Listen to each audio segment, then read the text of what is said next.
देखो आज के इस वीडियो में हम लोग इस टॉपिक को देखेंगे, that is combination of resistance. ठीक है, तो बेसिकली यहाँ पे हम लोग ये जो डिराइवेशन है, ये फॉर्मूला आया कहाँ से, सीरीज कनेक्शन में टोटल रेजिस्टेंस यानी इक्विवेलेंट रेजिस्टेंस निकालने के लिए ये फॉर्मूला ये आया कहाँ से, इसको डिराइव करेंगे, फिर इसे भी डिराइव करेंगे with the help of A short trick. Okay तो एक्चुअली ये जो फॉर्मूला है ना, ये फॉर्मूला आया कहाँ से उसको समझने के लिए, और हम लोग एक काम करेंगे, इस टॉपिक को, इस डिराइवेशन को देखने के बाद हम लोग बोर्ड एग्जाम पे PYQ भी सॉल्व करेंगे। ठीक है, उसके और फिर नेक्स्ट वीडियो में हम लोग क्या करेंगे, JEE नीट की भी क्वेश्चन सॉल्व करेंगे। सो ये जो फॉर्मूला है ये आया कहाँ से, इसको समझने के लिए आपको एक कॉन्सेप्ट समझना होगा, एक ट्रिक है एक्चुअली। कॉन्सेप्ट ये है कि लेट्स से ये एक सीरीज कनेक्शन है और ये पैरेलल कनेक्शन है। ठीक है, सो यहाँ पे ड्रॉ कर लेते हैं। तो ये है एक सीरीज पैरेलल कनेक्शन, पहले पैरेलल देख लेते हैं, ये पैरेलल कनेक्शन। ठीक है, सो आपने क्या किया, यहाँ पे एक बैटरी कनेक्ट कर दिया, ये दोनों पैरेलल में है, इसका वैल्यू लेट्स से R1 ये R2, तो दोनों पैरेलल में है, तो आपने क्या किया, एक बैटरी कनेक्ट किया। सो बैटरी से क्या निकलेगा, बैटरी का लेट्स से वोल्टेज है, तो बैटरी का वोल्टेज है, बिकॉज ऑफ दैट बैटरी से निकलेंगे करंट है ना, तो आई करंट निकला। तो ये आई करंट ऐसे आएंगे, यह क्या है, ये एक जंक्शन है, तो ये आई करंट आएंगे, जब यहाँ पे इसको जंक्शन मिलेंगे तब क्या होंगे, ये डाइवर्ट होंगे, ये करंट थोड़ा सा करंट कुछ इस डायरेक्शन में जाएंगे, कितना गया नहीं पता, I1 कह दिया। फिर बाकी जो करंट है I - I1 वो नीचे की तरफ आएंगे, यानी आप कह सकते हो I2 करंट नीचे की तरफ है, ऊपर की तरफ कितना गया, I1 करंट। ठीक है, अगर आपसे पूछे कि इस रेजिस्टेंस पे कितना करंट आएंगे, तो आप बोलोगे I1 करंट इस पे आया, तो इसका नाम है R1 लेट्स से, और इसका नाम है R2। तो R1 रेजिस्टेंस पे कितना करंट है, I1, और R2 रेजिस्टेंस पे कितना करंट है, I2।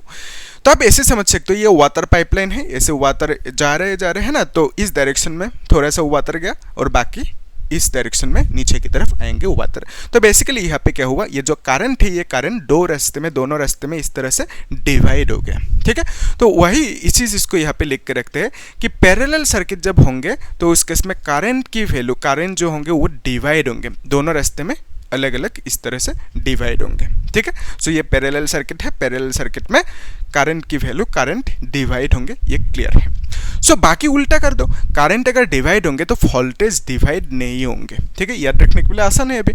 तो करंट डिवाइड हुआ, वोल्टेज नहीं होंगे, इसका मीनिंग क्या है कि बैटरी का जितना भी वोल्टेज है उतना वोल्टेज यहाँ पे भी होंगे और इस रेजिस्टेंस पे भी उतना ही वोल्टेज होंगे। तो बेसिकली वोल्टेज यहाँ पे V1 V2 नहीं होंगे पैरेलल सर्किट में, तो पैरेलल में वोल्टेज सेम रहेंगे, ये कन्फर्म है, क्लियर है। अभी देखो, तो यहाँ पे वोल्टेज डिवाइड नहीं हुआ इसलिए क्रॉस लगा दिया। फिर सीरीज कनेक्शन में क्या होंगे, और दैट इज व्हाई ये जो है ना वोल्टेज डिवाइड नहीं होते हैं पैरेलल कनेक्शन में, दैट इज व्हाई जो घर पे डोमेस्टिक अप्लायंसेस होते हैं, डोमेस्टिक कनेक्शन होते हैं, वहाँ पे हम लोग घर पे parallel circuit, parallel connection use करते हैं। ठीक है, घर पे जो कनेक्शन होते हैं ना वो पैरेलल कनेक्शन होंगे। क्यों, एडवांटेज क्या है, वोल्टेज डिवाइड नहीं होंगे। तो लेट्स से ये एक बल्ब है, ये भी एक बल्ब है, तो दोनों को बराबर वोल्टेज मिलेंगे। ठीक है, इस केस में पैरेलल कनेक्शन में।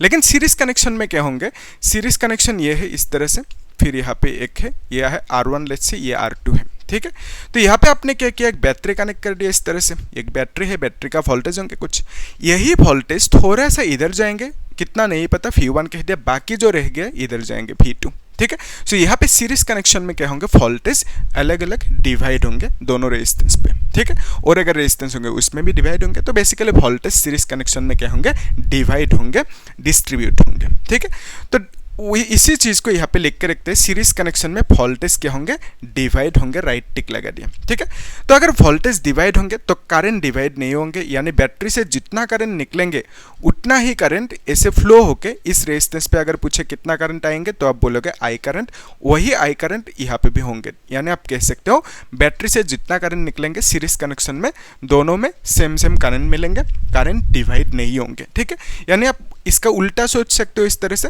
करंट इस केस में सीरीज कनेक्शन में करंट की वैल्यू डिवाइड नहीं होंगे, क्रॉस लगा दिया। ठीक है, तो यहाँ पे पैरेलल में याद रखने के लिए आसान है, अभी पैरेलल में करंट डिवाइड होंगे तो सीरीज में करंट डिवाइड नहीं होंगे, और यहाँ पे वोल्टेज डिवाइड नहीं होंगे तो उस केस में यहाँ पे वोल्टेज डिवाइड होंगे, उल्टा एक के, है ना, एक दूसरे की उल्टा ऐसे आप कर सकते हो। ठीक है, सो दैट इज वाई ये जो सीरीज कनेक्शन है, घर पे जो कनेक्शन होते हैं हम लोग सीरीज कनेक्शन यूज नहीं करते घर पे। क्यों, क्योंकि लेट्स से ये एक बल्ब है, ये एक बल्ब है, तो बैटरी से यानी करंट जो मेन सोर्स है तो वहाँ से कुछ वोल्टेज आएंगे, ये थोड़ा सा खा लेंगे, बाकी जो वोल्टेज होंगे इसको दे देंगे, यानी दोनों को ठीक से वोल्टेज नहीं मिलेंगे।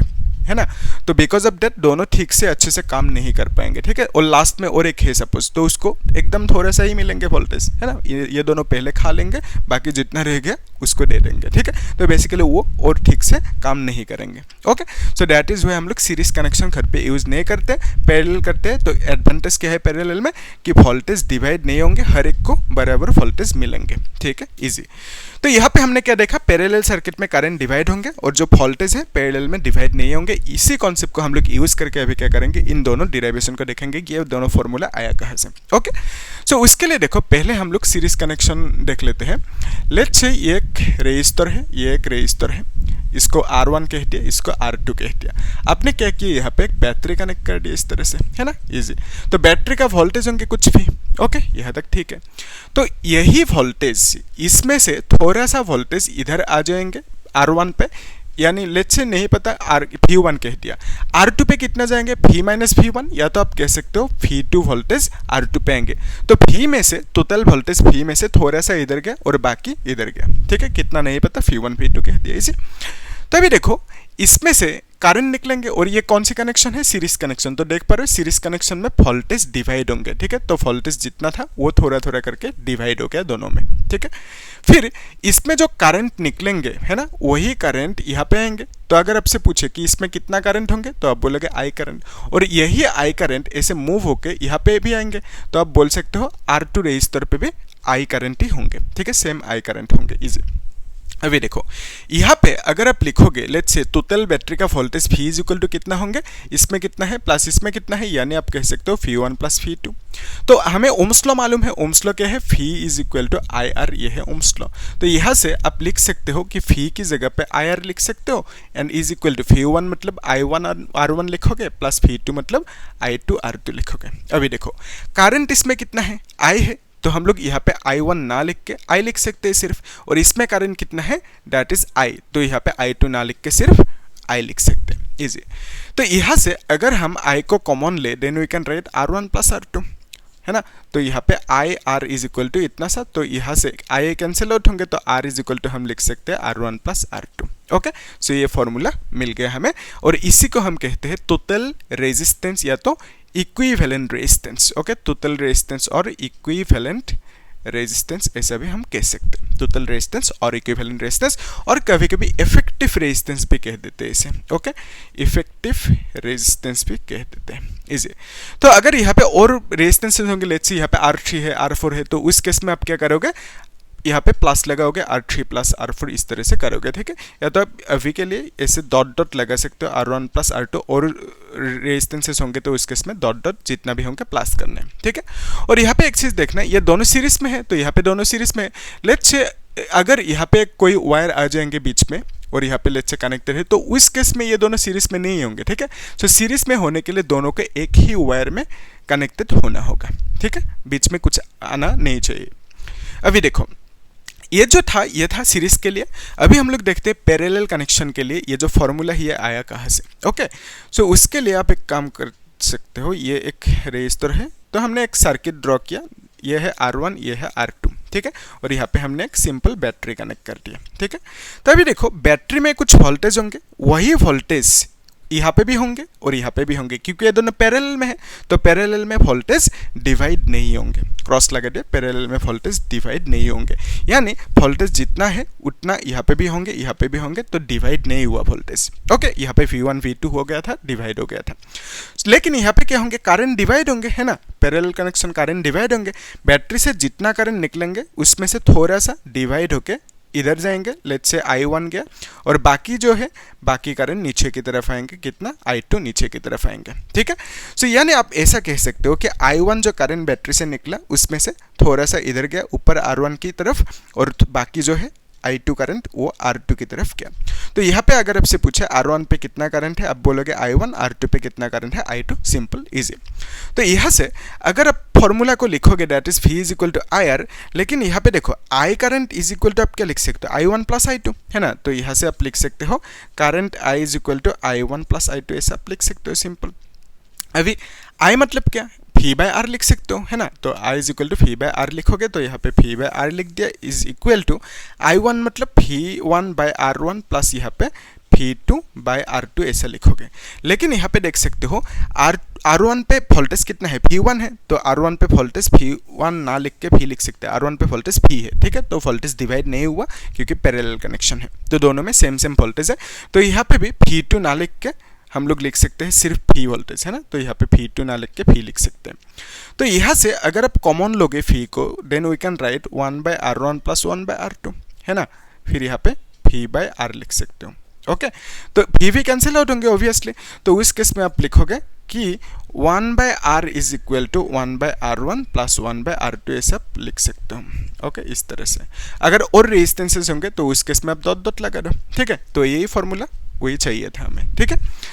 सो बेसिकली यहाँ पे हमने क्या देखा कि पैरेलल कनेक्शन होने से तो दोनों की टोटल जो रेजिस्टेंस होंगे इक्विवेलेंट जिसे कह सकते हो, या तो इफेक्टिव रेजिस्टेंस निकलने के लिए हम लोग इस फॉर्मूला को यूज करेंगे, और यहाँ पे R क्या होंगे, इक्विवेलेंट रेजिस्टेंस और टोटल रेजिस्टेंस, और यहाँ पे R is this much. Okay, so अभी हम लोग 2 क्वेश्चन सॉल्व कर लेते हैं बोर्ड की PY के, तब हमें ये मतलब क्लियर हो जाएंगे ये कॉन्सेप्ट, ठीक है।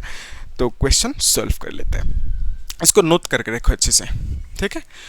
और अब लोग एक काम करो, ये जो पहला क्वेश्चन है इसे एक बार खुद ट्राई करो, उसके बाद सॉल्यूशन को देखना है ना, तब सही रहेंगे, ठीक है। एक बार कोशिश करो। सो क्या पूछा इस क्वेश्चन में, किधर गया क्वेश्चन, हाँ, a wire of resistance 4R, एक वायर है जिसका रेजिस्टेंस कितना है 4R is bent in the form of a circle, ठीक है। सो एक वायर है, ये एक वायर है, इस वायर के रेजिस्टेंस कितना है 4R है, ठीक है। इसको आपने क्या किया, बेंड करके इस तरह से एक सर्कुलर फॉर्म पे ले लिया, ठीक है। तो ये बेसिकली हमने क्या किया, इस वायर को एक सर्कुलर फॉर्म दे दिया। अभी इस वायर के जितना रेजिस्टेंस होंगे इस राउंड सर्कल की भी उतना ही रेजिस्टेंस होंगे क्योंकि सेम वायर है। तो यानी आप कह सकते हो इसके पास भी 4R रेजिस्टेंस है। अगर मैंने ऐसे एक लाइन खींच दिया, ठीक है, दोनों साइड पे, इसको A पॉइंट कह दिया, इसको B पॉइंट कह दिया, तो उस केस में ये जो हिस्सा है एंड दिस हिस्सा दोनों इक्वल है, तो इसका टोटल रेजिस्टेंस कितना है, तो ये दोनों मिलके टोटल रेजिस्टेंस कितना हुआ 4R। तो ये जो सेमी सर्कल है इसका रेजिस्टेंस कितना होंगे, आधा होंगे, 2R होंगे, तो बाकी जो है 2R इसका रेजिस्टेंस होंगे, ठीक है। तो बेसिकली टोटल पूरा सर्कल के रेजिस्टेंस कितना है 4R, और दोनों सेमी सर्कल के रेजिस्टेंस 2R हो गया, ठीक है। अभी देखो ये जो वायर है ना इसके पास रेजिस्टेंस 2R है, इसको हम लोग सिंबल यूज करके ड्रॉ कर सकते हैं ना। तो इस वायर के रेजिस्टेंस कितना ड्रॉ किया हमने 2R, और नीचे जो सेमी सर्कल है उसके लिए रेजिस्टेंस हमने इस तरह से 2R ड्रॉ कर दिया, ठीक है। ये है 2R, ये भी 2R है, ठीक है। सो इस वायर को हमने रेजिस्टेंस की फॉर्म पे लिखा इस तरह से। तो यहाँ पे ये A पॉइंट है, ये B पॉइंट है। अभी देखो आसान है, ये दोनों पैरेलल में है, तो पैरेलल में होने से टोटल कैसे निकालोगे, 1 by R is equal to 1 by 2R plus 1 by 2R लिखोगे, है ना। यही फॉर्मूला लगा दिया, 1 by R1 plus 1 by R2, ठीक है, इजी। तो इसको R1 समझो, ये R2। अभी देखो यहाँ पे सेम सेम चीज़ों को आप जब प्लस करोगे यू कैन मल्टीप्लाई विथ 2, है ना, इस तरह से आप कर सकते हो। क्योंकि देखो A प्लस A मतलब क्या लिख सकते हो, 2 इंटू A लिख सकते हो कि नहीं। तो सेम सेम दो चीज़ें, उसको प्लस करने के लिए 2 मल्टीप्लाई कर दो, एक ही बात। तो अभी यहाँ पे 2 कैंसिल आउट होंगे, तो हम लिख सकते हो 1 बाय R। ये किसका वैल्यू मिला, 1 बाय R मतलब क्या है, इक्विवेलेंट रेजिस्टेंस। तो यहाँ पे 1 R इक्विवेलेंट की वैल्यू कितना मिला 1 बाय R। तो यहाँ से आप लिख सकते हो कि दिस इंप्लाइज अपसाइड डाउन कर दो, R equivalent is equal to R ohm मिलेंगे, ठीक है।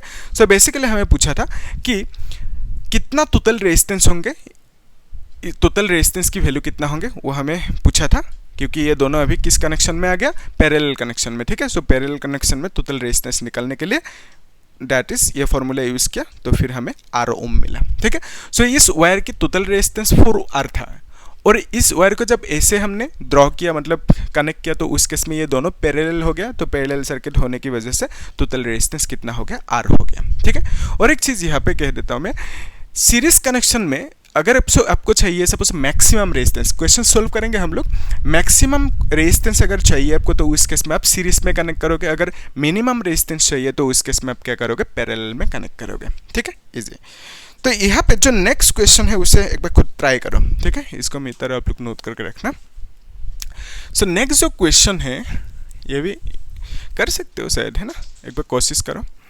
क्या पूछा, इसमें एक डायग्राम देके रखा है एक्चुअली, ये एक डायग्राम है, ठीक है, एक बैटरी है इस तरह से, फिर यहाँ पे एक पॉइंट है, यहाँ पे एक रेजिस्टेंस है, फिर यहाँ पे एक रेजिस्टेंस है, देन यहाँ पे एक रेजिस्टेंस है, इजी है। तो इसका वैल्यू कितना है 30 ओम, इसका भी वैल्यू 30 ओम है, इसका भी वैल्यू 30 ओम है, ठीक है, इस तरह से है। इसका पॉइंट का नाम है A and this is B, this is C, battery का वोल्टेज 2 वोल्ट देके रखा, ठीक है, इजी। तो यहाँ पे हमें क्या पूछा, find the value of current I in the circuit. तो हमें निकलने दिया कि करंट की वैल्यू कितना होंगे इस सर्किट पे, ठीक है। ऑब्वियसली बैटरी है तो बैटरी से क्या निकलेंगे, करंट निकलेंगे, तो ये करंट कितना निकलेंगे वही पूछा हमें, ठीक है। तो इसके लिए आपको क्या चाहिए, ये जो सर्किट है इस सर्किट पे टोटल कितना रेजिस्टेंस है, इक्विवेलेंट रेजिस्टेंस वो चाहिए। तो उसके लिए आप क्या करोगे, यहाँ पे देखना होगा सीरीज में कौन है, पैरेलल में कौन है ना। तो सीरीज में होना यानी आप कह सकते हो कि एक ही वायर से कनेक्टेड होंगे, जैसे यहाँ पे एक ही वायर से कनेक्टेड है।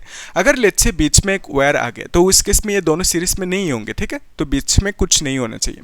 तो यहाँ पे देखो इन दोनों के बीच में कुछ है क्या, कुछ नहीं है। अगर ऐसा एक वायर होता तो उस केस में ये दोनों सीरीज में नहीं होते, लेकिन अभी कुछ नहीं है, एक ही वायर से ये दोनों कनेक्टेड है, तो बेसिकली हम कह सकते हैं ये दोनों सीरीज कनेक्शन में है। तो सीरीज में होने से टोटल कैसे निकालोगे, आप सिंपल प्लस कर दोगे, है कि नहीं, same formula R1 plus R2, simple plus करना होगा। तो यहाँ पे आप लिखोगे 60 ओम इज द टोटल रेजिस्टेंस दोनों की। तो अभी हम लोग एक नया डायग्राम ड्रॉ कर लेते हैं। तो यहाँ पे ये है बैटरी, ठीक है, और यहाँ पे एक रेजिस्टेंस है, फिर इस तरह से है, और दोनों को कनेक्ट करके हमने एक ड्रॉ कर दिया, इस तरह से दोनों को कनेक्ट करके एक बना दिया। सो इसका वैल्यू कितना है 30 है, और इन दोनों को मिलके कितना वैल्यू मिला हमें 60 मिला, है ना, ये सही है, इजी। तो दोनों को एक कर दिया हमने, 60 मिला। अभी देखो ये दोनों किस कनेक्शन में आ गए, ये दोनों अभी पैरेलल कनेक्शन में है। तो पैरेलल में होने से टोटल कैसे निकालेंगे, 1/R equal to 1/R1 plus 1/R2, है ना, यहाँ पे 60 लिख दोगे। अभी देखो एलसीएम ले सकते हो, 60 विल बी द एलसीएम, तो यहाँ पे 2 होंगे प्लस 1 होंगे, राइट। तो इसको हम लिख सकते हैं 3/60, यानी आप कह सकते हो दिस इज इक्वल टू 1/20, और 1/R की वैल्यू इतना मिला। तो R की वैल्यू कितना मिलेंगे, 20 मिलेंगे, 20 ओम, है ना। तो हमने अपसाइड डाउन कर दिया, तो R की वैल्यू कितना मिला 20 ओम। यानी आप कह सकते हो इन दोनों को ऐड करके कनेक्ट करने के बाद हमें कितना मिला 20 ओम मिला। ओके, तो इन दोनों को एक कर देते हैं अभी, ठीक है, इन दोनों को इस तरह से एक कर देते हैं, दो आत्माओं की मिलन। तो यहाँ पे देखो इन दोनों को एक करने के बाद कितना आएंगे टोटल, दैट इज 20, तो यहाँ पे 20 ओम लिख देते हैं, ठीक है। सो दोनों पैरेलल में था, दोनों को ऐड करके 20 मिला, लिख दिया। तो अभी देखो यहाँ से ये जो बैटरी है, बैटरी का वोल्टेज कितना है 2 वोल्ट है, तो बैटरी से करंट निकलेंगे, वही पूछा हमें कितना करंट निकलेंगे। ओके, तो उसके लिए आपके पास क्या है, अभी देखो ये जो 20 ओम है ना, this 20 ohm is nothing but इन तीनों की टोटल रेजिस्टेंस, ठीक है, तीनों की इक्विवेलेंट टोटल रेजिस्टेंस 20 ओम है। अगर आपसे पूछे इस सर्किट पे टोटल रेजिस्टेंस कितना है, आप बोलोगे 20 ओम। ओके, तो अभी यहाँ पे करंट चाहिए, हमें फॉर्मूला मालूम है V is equal to I R, Ohm ने कह के गया है ना, तो यहाँ पे I इज इक्वल टू क्या लिखेंगे V/R। तो V का वैल्यू कितना है 2 दे के रखा, R की वैल्यू 20, यानी आप कह सकते हो दिस इज इक्वल टू 1/10, है कि नहीं, तो 1/10 कह सकते हो। तो ये मिला I की वैल्यू, तो इसको आप जब डिवाइड करेंगे तो आपको कितना मिलेंगे, I is equal to 0.1 ampere लिख देना, ठीक है। वही पूछा था हमें कि कितना करंट यहाँ पे निकलेंगे बैटरी से, सर्किट पे कितना करंट है वही पूछा, तो हमें कितना मिला 0.1 एम्पियर करंट मिला। ओके, इतना सा करंट मिला, वही निकलना था, इजी, यस कर सकते हो। तो आप लोग एक काम करना, ये तक चेक कर लो एक बार, कुछ डाउट है कि नहीं, वीडियो को पॉज करके नोट करो, चेक करो, कुछ डाउट है तो पूछना मुझे कमेंट सेक्शन में। और जो नेक्स्ट ये क्वेश्चन है इसे आप लोग होमवर्क करना, प्रैक्टिस करना, है ना, उसके बाद बोलना मुझे कितना आंसर रहता है, ठीक है। और क्या करना, आप लोग चैनल को सब्सक्राइब करना, लाइक करना और शेयर कर देना। कुछ डाउट है तो पूछना कमेंट सेक्शन में। और हम लोग नेक्स्ट क्लास में बोर्ड एग्जाम की मैंने कुछ 5 इंपॉर्टेंट PYQ मैंने चूज करके रखा, तो उन क्वेश्चंस को हम लोग, वो सब क्वेश्चंस अलग अलग टाइप की है, ठीक है। तो इस टॉपिक में से कितनी टाइप की क्वेश्चन आ सकते हैं, कितने टाइप के क्वेश्चन पूछे जा सकते हैं, वो सब मैंने चेक किया, और हर एक टाइप की क्वेश्चन हम लोग सॉल्व करेंगे, ठीक है। तो नेक्स्ट क्लास में देखेंगे, तो आप लोग चैनल को सब्सक्राइब करके रखना, ठीक है। Thank you.